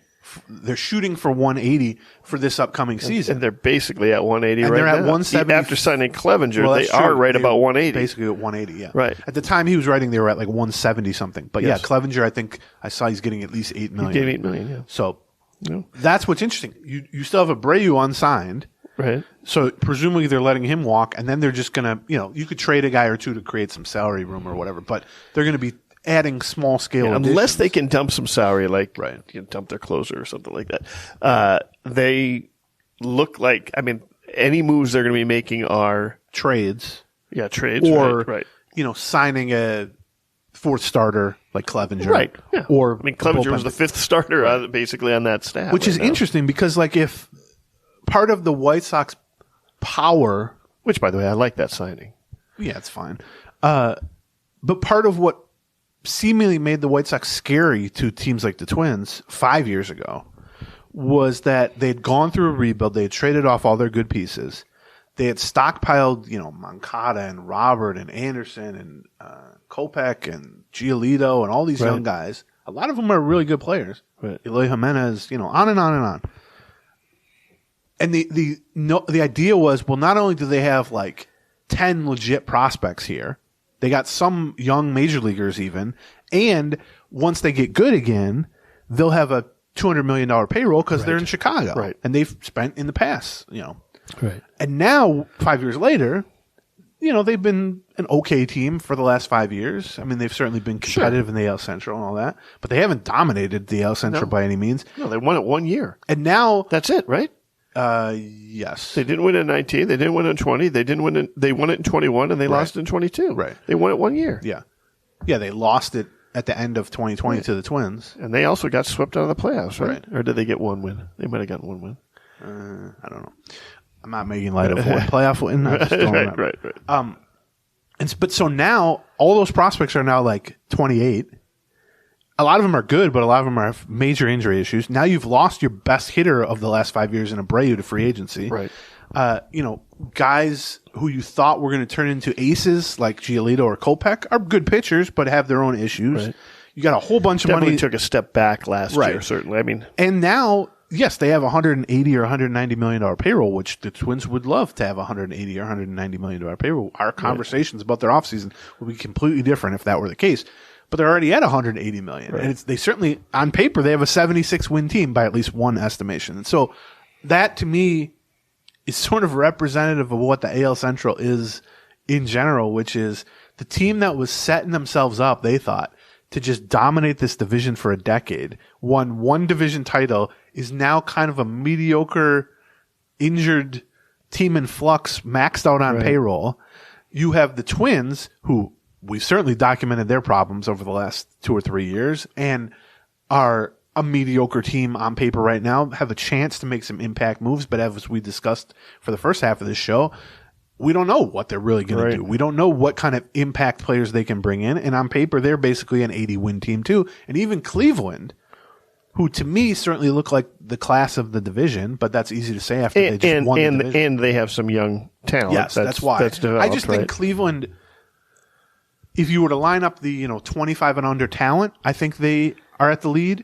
If you were to line up the impact veteran talent, Ramirez and Bieber are going to beat whatever the Twins have, and I just think Cleveland is just very good at this thing. Well, they're good at it. You know what I mean? But they also are not going to climb from $70 million to $170 million that's in payroll. The limiting factor with Cleveland, which is last year they had a $68 million payroll. They had half the payroll of the Twins and still won the division, which is to their credit. But at some point now, for instance, you got a 90-something win team that just won the division. There's no reason they can't win 3-4 division titles in a row, but you're not going to do that with a $70 million payroll. But the factor with Cleveland now is they have new minority ownership. Right.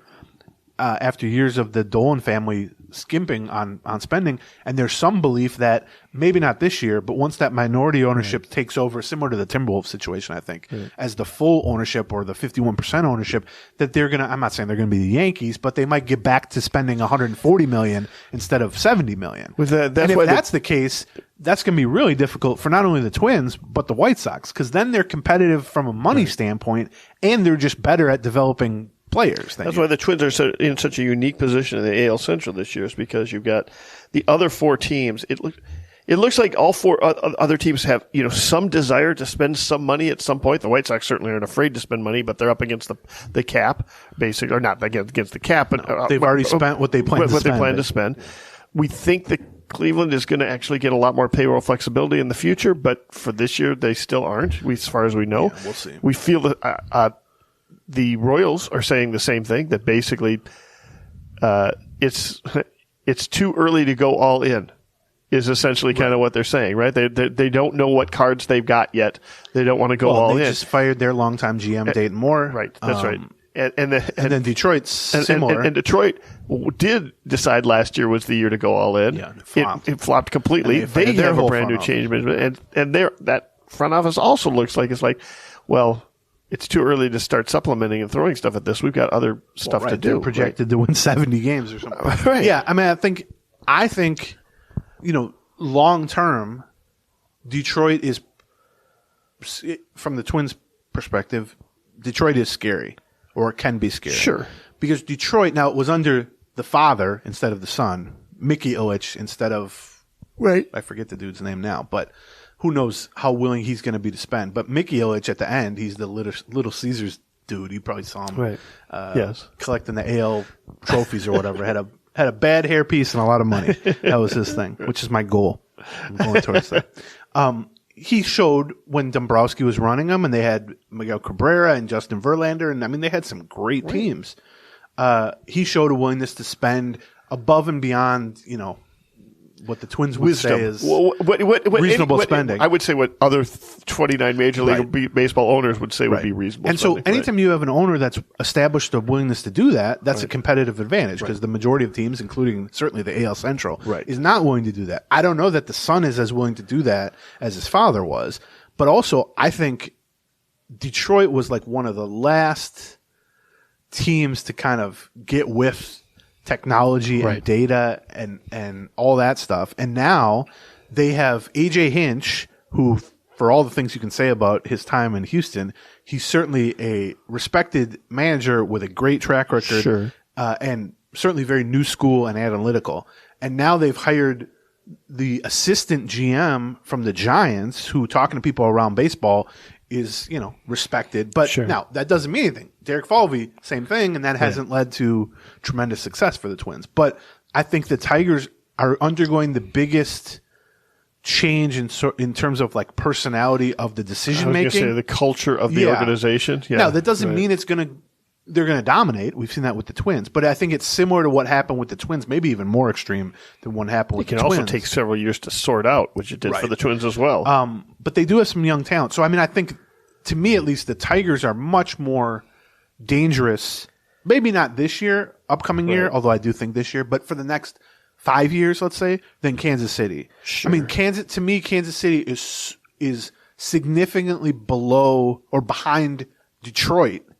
And I'm not even saying Detroit is that powerful right now. But and so I think Cleveland is certainly Kansas City's never going to have the opportunity. I don't think Kansas City's ever. I mean, Kansas City's not going to be afraid to invest in the team or stretch their payroll. No, but they're never going to go as crazy as the Illich's do. Right. And they also haven't really shown the ability to develop any young starting pitching. So that's kind of how I would view the Central. Is I think it's there for the taking. Right. And so that's what we kind of wanted to finish this one talking about, which is, well, we talked about this last year, certainly, and it's definitely true now. It's been true more often than not in the Central every year. But you look at this team and you go, we gave the Twins credit last year at this time for saying we're not rebuilding. We don't think this team needs a rebuild. You and I think, are both sort of largely on the same page with the notion of a rebuild.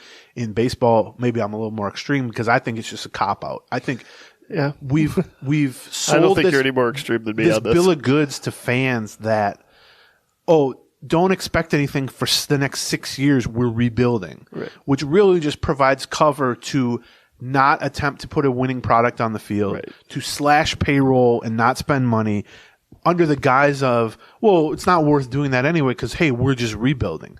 Which, as we've seen with the Twins, as we've seen with all kinds of teams, there's no guaranteed payoff at the end of that. And there's also really no reason that while you're, quote-unquote, going through this full-scale rebuild, you can't put a 80-win team on the field instead of a 60-win team on the field. Yes, it will cost you a draft pick positioning, but draft picks in baseball are not the same as draft picks in other sports. And so for the Twins, who are obviously not rebuilding and have no reason to rebuild, but what they are is sort of a mediocre team that can pivot in a lot of directions. But you look at this competition this past season, what's likely to be ahead in 2023 based on some of these early projections or just what we see from the rosters, and for the next 3 or 4 years. There's absolutely no reason that a mediocre team that puts the pedal to the metal a little bit and makes a couple of extra signings and trades, or just has their view on the short term instead of the long term, trades a couple of prospects with Twins. There's absolutely no reason that can't be the 88-win team that wins 3 out of the next 4 division titles versus it being Cleveland or Chicago or whatever. In the same way that you could say, well, there's not a lot of reason to spend a lot of money when you are, a 70-win team, right? This is exactly the time when there is every reason to spend a lot of money. Dollar spent or marginal win added or however you want to do that math. This is the sweet spot of it. Exactly right. To get from 81 wins to 88 wins has massive value, particularly in a division where 88 wins might win the division. You're right. In most divisions, it still has value, right? But in the AL Central, it has a tremendous amount of value. Yes. Right. I mean, those to get from 70 wins to 78 wins. You're creating a better product, and for fan morale, it's important. And it also gives you some chance to, if everything breaks right, you might win 85. But there's really very little tangible value in those 8 wins to go from 70 to 78. But to go from 80 to 88, or to go from 83 to 90 or something like that, those have, many times a typical win, many more times a typical win. And that's where the Twins are at right now. How different this conversation is from about, at the beginning of this year or, last offseason, where we were taking a look at the AL Central and going, well, the White Sox are monsters, right? Yeah. They're going to be the class of the division for a while. Cleveland is on their way out. Yeah. Right? Which we were wrong about that. But we were also taking a look at Detroit and Kansas City coming off of a pretty decent 2021. We were especially, Detroit certainly felt like they were all in. I thought Detroit was going to be pretty good. Yeah, not good, right. but decent. We're taking a look at like this whole division could be at least 500, and and our point last year was sort of Twins probably shouldn't be in a hurry to rebuild here because they might not have much of a window left. They might be facing, the White Sox for the next 3 years. They might be facing Detroit the next 3 years. You might as well ride out these tires. Yeah, exactly before right. you do a pit stop. Because if you do a pit spot, you might get passed up by everyone. Instead, it's just opened up. This is me because I've watched a F1 documentary now, so I know all about racing. Yeah, I agree with that. And then, you fast forward now, and it's like Chicago, I still think is a pretty decent team. It feels like a really underrated team. Yeah, but I can. But their window. A lot of those definitely projection systems, we've talked about them in the past. Player projection systems rely 50% about based on last year, right? Yeah, and a bunch of those starting pitchers had bad years last year. Giolito really took a step back. I also just think, Cease was great, but Cease was great. But they also. You think of Cease at the top of his game, Giolito at the top of his game, and what's the third guy? Kopech. Kopech at the top of his game. Yeah, right. I think they're getting into a situation where the roster becomes more and more stars and scrubs, because as those young players, some of them leave, like Abreu, some of them just get expensive because now even guys like Tim Anderson, who you love to have at their price, but they're making $15 million instead of $3 million. And so you just have less margin, especially when you spend $20 million a year on Liam Hendricks or whatever. Right. You just have less margin to go add a good fourth outfielder, a good backup, whatever. And so you're left with the stars who are carrying you, and they still have star power on Chicago, but the depth is kind of lacking. It is nice as somebody who sat and watched them sign Liam Hendricks to that insane deal. And we sat there reviewing it that day going, I guess they can afford it, but geez, does that seem like a dumb deal to see them run out of money and here's a couple the years thing. later? He's been great.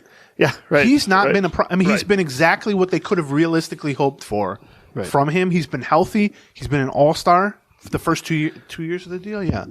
But it just shows that, if you don't have the supporting parts, a $20 million luxury item closer can only do so much. Maybe a warning sign for somebody trying to go out and sign Carlos Correa for $30 million a year. And as their closer? I would not sign Carlos Correa as my closer. Just a couple other things with the Central. So, the White Sox, I think the White Sox on paper right now are better than the Twins.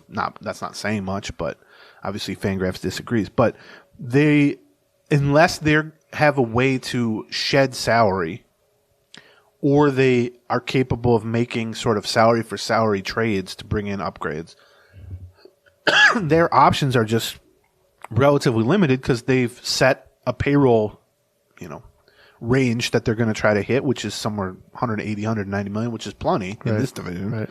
But they're already at 175, 180 million. So they're just sort of limited. Cleveland has a payroll right now. It's like in the 60s. They got all the room in the world. If their ownership just said, you got 110 million to spend, which is going to rank like 24th in baseball, that would give them as much spending room as the Twins have, getting to 140. And they could do all sorts of stuff with, 40 or 50 million. But there's just no sense that they are willing to jump up that 30 or 40 million, even with the new ownership. Right. Now, I don't know exactly the details of the new minority ownership stake. My understanding is that it can turn into a majority ownership stake at some point. So maybe they've got to be careful about that for a while until they move into it. I think the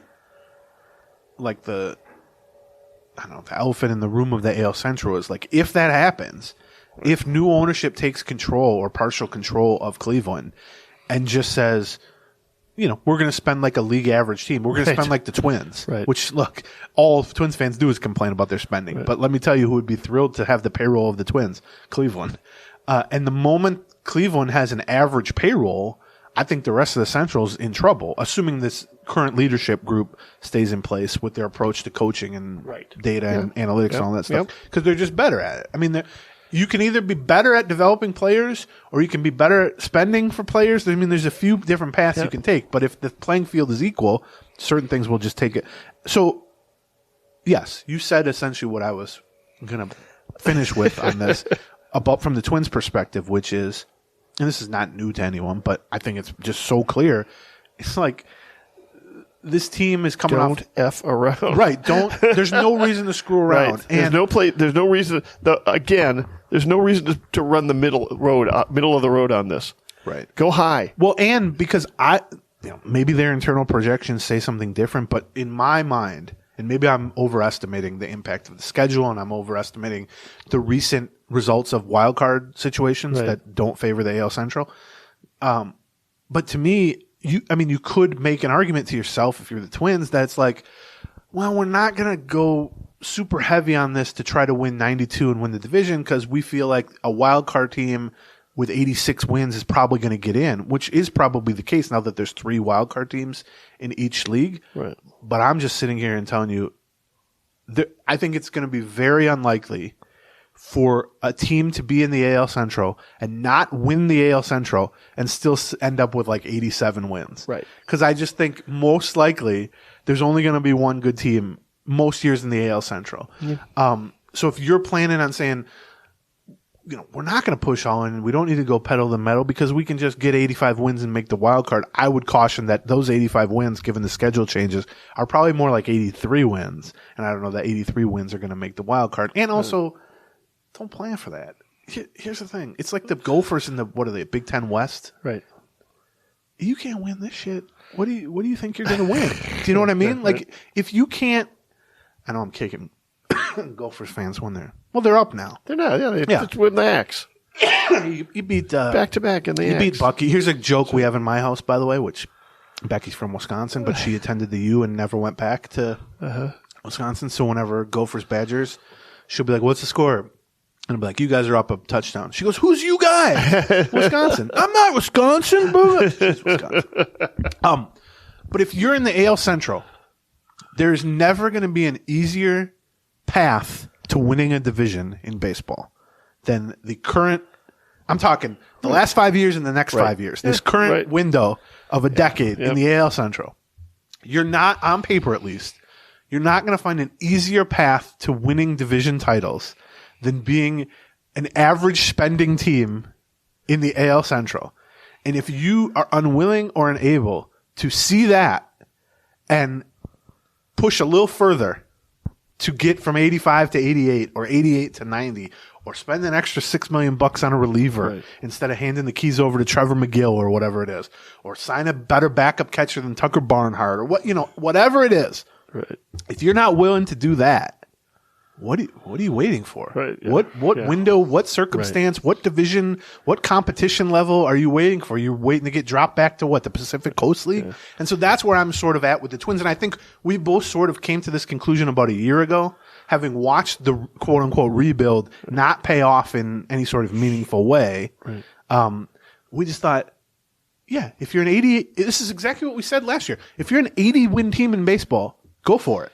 Right. Don't waste those seasons because they're not guaranteed to you. And there isn't that much difference between being an 80 win team and an 88 win team. And we just saw the Phillies, for God's sakes, barely got into play. What'd they win? 86? 86. And they were a couple wins away from a championship. Like that. Certainly could have won the championship. Right. Yeah. The World Series. This is the future is now. I mean, and I mean, it's easy for us. Maybe it's natural for us to say this. I'm not saying easy. I'll say natural. We have very few years left to live, John and I. Is that what you're saying? Well, because we started the podcast in 2011, right? And we were talking. We've seen all of the arguments in 2014, 2015. That's the thing, yes. Should they be spending money? Should they be doing this? They're not even really in it, etc. Let's wait till the prospects come up and blah blah blah. We've been through this entire growth curve, yes, right? And to the peak in 2019, and then we started to see it come down, and we started to see it fade. And this is the natural progression of that. The natural progression is you get to this point. And frankly, I would suggest that not only do you need to make sure that you spend the $50 million you've got on high impact players to do something, this is the time to actually push. This is the time to stretch. I agree. This is the time that you should be spending $160, $170 million. And you should actually be going, listen, this is right. Because 2 years from now, because those extra $20 million could buy you 3 extra wins. Is all gone or aged out. Right. You hope either you're just going to be a mess, right, in which case you're going to be forced into a rebuild, right, or your farm system is better than people give it credit for, and you're going to have a new wave of young talent, in which case Right. Royce Lewis and Brooks Lee and fill in the blank are going to be making the minimum salary for 3 years anyway. Right. So it's not. Yeah, I think the window is always. This is what you've been building for. Yes, the window in baseball, probably in all sports, but let's just stick to baseball. The window for whatever you envision, the window for winning is always so smaller than you think, right. and on the verge of closing much quicker right. or like more rapidly than you think. I agree. But the flip side is just look at the whole AL Central. The gap between mediocre team that's just maybe we should rebuild and oh my God, the Phillies are in the playoffs and now they can't lose is much smaller than you think. Yes, you're right. And so I think you put those two together and it's like, I know some Twins fans probably saw these early projections and they're like, ugh, they're projected to be 81-81. That stinks. I'm not saying that's stunning for a 90 right. 90 for team with that much payroll left. My reaction to that is, all right, 81-81. Now start sprinting. Right. Let's go. Yeah. Because you can run past these other teams. And so I think that's where the Twins are at.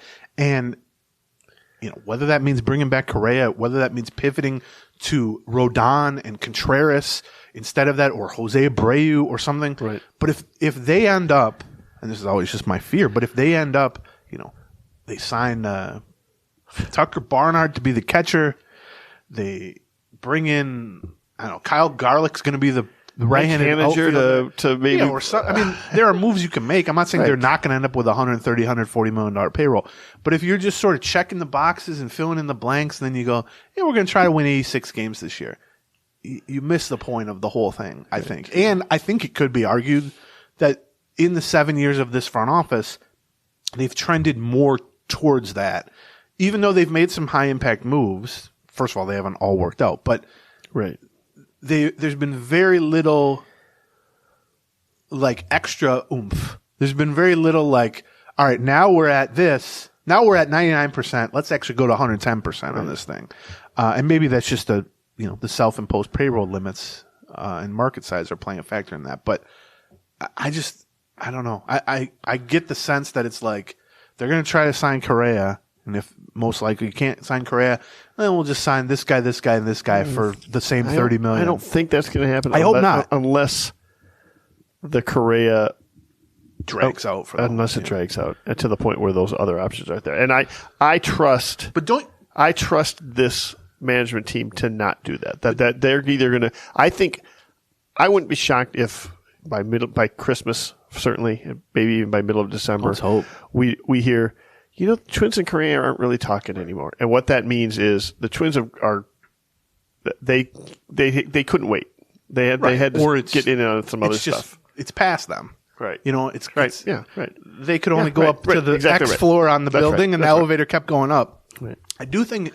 Well, I'll finish on this, I guess, but I don't think Correa has become, in the 1 year he was here, which, by the way, he was pretty mediocre for half the season, then great in the second half. Right. By the time he was great, the Twins stunk, and they finished in third place, and were below 500. So he had a good year, and he's a great player, but I don't get the sense that he created this sort of fans like Carlos Correa, but he's not this beloved figure to the point that if they said tomorrow, hey, we're out on Correa, but we just signed Wilson Contreras or Carlos Rodon, I think people would be very willing to move on. The fan base would be. I don't know about the players the themselves. Clubhouse maybe not. Yeah.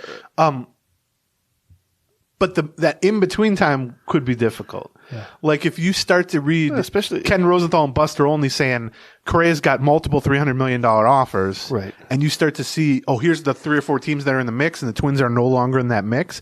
That downtime before they've pivoted to something else is going to be tricky. But I do think that if the Twins said, by Christmas, whatever, what you just said, which is this just isn't going to happen for Correa. Right. We're just not comfortable going pivoting, and we're going to get Contreras and Abreu and call it a day. So let's just go.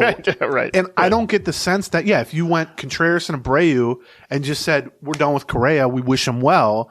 I don't think. Look, any moves they make, there's a certain segment of the fan base is not going to like it, and that's fine. But I don't get the sense that fans are going to be like, yeah, those guys are good players, but we love Carlos Correa. Which, to me, is even more reason to do what we're discussing because you have flexibility from a roster standpoint. You have flexibility from a payroll and spending standpoint. But I also think you have flexibility from the standpoint of you'd love to re-sign Correa, but it's not like you're trying to re-sign Kirby Puckett or something like that. Like, if you can just get the impact somewhere, go ahead and get it. Fans are going to like anybody who plays at an all-star level. Do you know what I mean? Yep. And so while some people have bought Correa jerseys and have, talked themselves into Correa, and I think Correa is great. But they might be able to embrace an Abreu hitting 100, who hits 100 RBI. Yeah, exactly. I don't think it's even like it's certainly not like a Puckett leaving. I don't even think it's like a Torrey Hunter leaving situation where like Torrey Hunter left, and for a couple years it was like they actually did a pretty okay job replacing him in center field eventually. It was ugly for a little bit because they tried like Gomez out there. But there were people who were like, I don't care who the next center fielder is. He's never going to be Torrey Hunter. I don't care who the next great players. He's never going to be Johan. He's never going to be Puckett.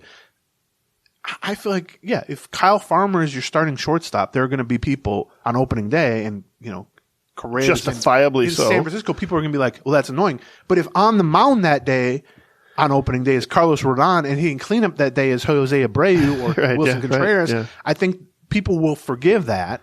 And so that's why, to me, like, that's an additional flexibility beyond the roster and payroll stuff that we've talked about, which is they literally just need to bring in wins above replacement. Like it almost doesn't matter where it's from. Yep. You could bring in a catcher. You could get one of the star shortstops, including Correa. You could get a frontline starting pitcher. You could bring in a right-handed bat that's just big. Like there's almost no end to the roster, payroll, and just the bring me 8 WAR. I don't care where it's from. Do you know what I mean? And so that's what I look at this. Now, if we were a Cleveland podcast, we'd probably be saying similar things, which is, damn, they got us projected to win the division. Our payroll's $65 million right now. Yeah. Go and spend $30 million. You could blow away the rest of this thing. So, that's the AL Central. Yep. All right.